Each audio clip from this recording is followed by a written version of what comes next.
Hi there, Prairie Plant Girl here. Today I wanted to talk to you about the seeds that I'll be sowing for my flowers in March.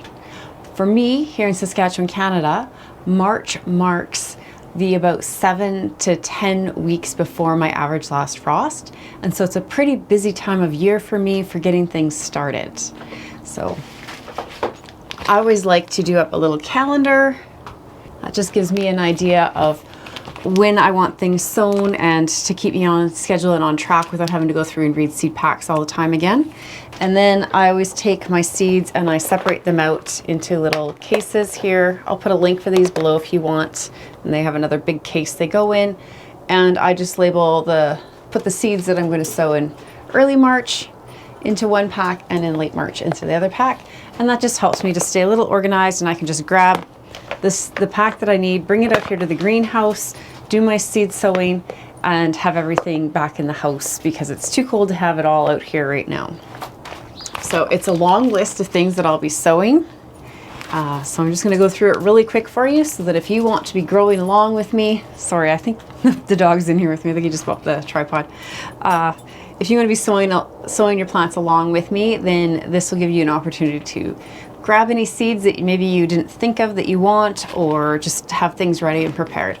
So the 10 week before my average last frost date, which is basically the first week of March, never mind the first couple of days there, I'll be sowing stalks, delphinium. I'll be starting the dahlias that I want to start from seed. So these are not the tuberous dahlias. Petunias, I have a couple of varieties of petunias that I want to grow. And if you're not sure about how to start petunias from seed, I have some really good videos that you could go back and have a peek at. I'll try and put some links in for you.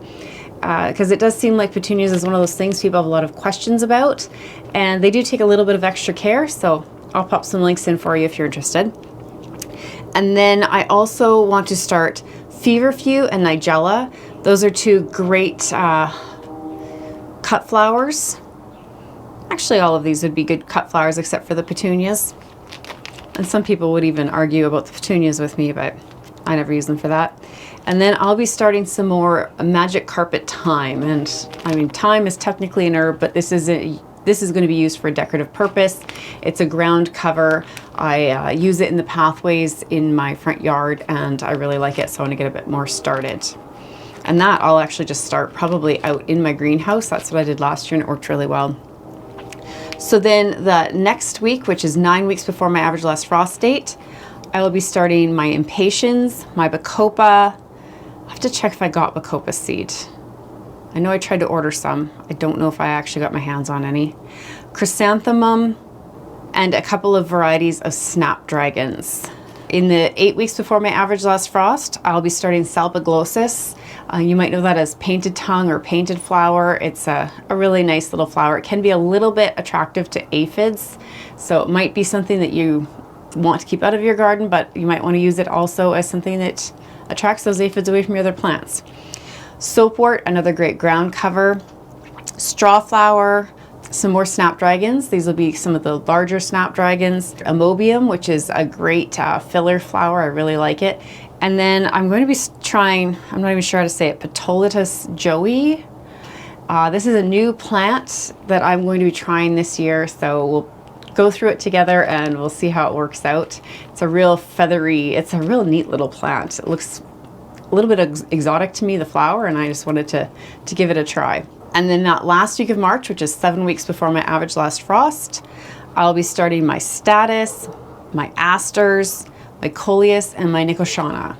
So that's the flowers and decorative plants that I'll be starting in March to get sown and growing inside so that I can have them ready to put out when the weather warms up in the spring.